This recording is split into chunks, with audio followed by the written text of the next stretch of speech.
Griot Audio presents Lil Mama's Rules by Sheneska Jackson, narrated by Patricia Floyd.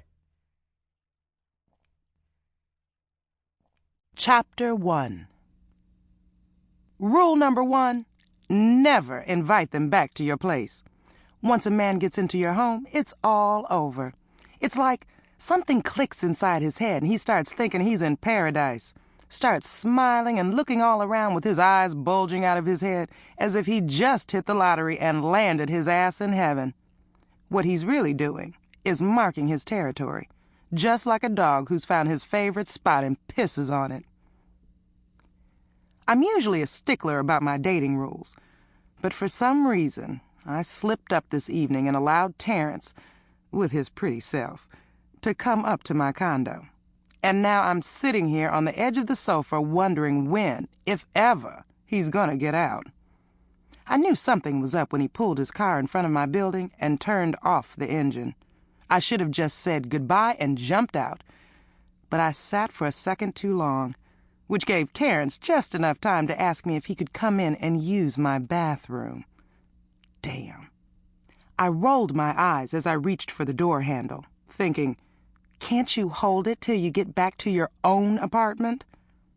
But Terrence got to squirming and squinching his knees together like some 3-year-old toddler who was about to burst, so I decided to cut the brother a break and let him come in.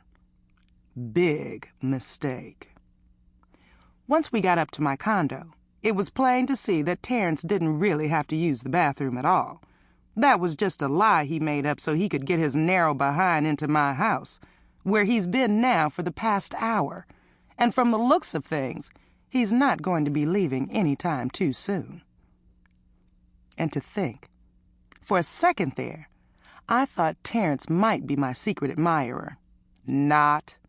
He's too stupid to be that romantic, I thought to myself as I stared down at the sterling silver bracelet on my wrist. My secret admirer sent it to me on Monday, and I still can't believe it. I've actually got a secret admirer. I thought this kind of thing only happened in the movies, or bad romance novels. Guess I thought wrong. Anyway, my secret admirer has been romancing me all month long. Every day, a new anonymous package arrives for me at my office, and for the life of me, I cannot figure out who has been sending them. Like I said, I thought it might have been Terrence, but I showed him my bracelet over dinner, and he barely blinked an eye. Besides, being a secret admirer would be out of character for Terrence with his pretty ass. He's too into himself to flatter anyone else.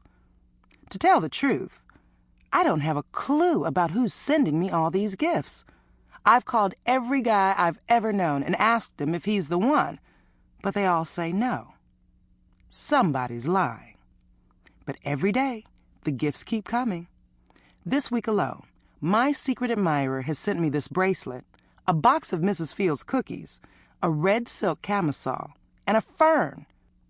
But never is there a card or a return address or anything to tip me in the direction of finding out who is sending me all these things. I don't know how long I can stand being in the dark about this. When I think about it, it's really kind of weird. I'm starting to think that maybe I don't even know the person who's doing this at all.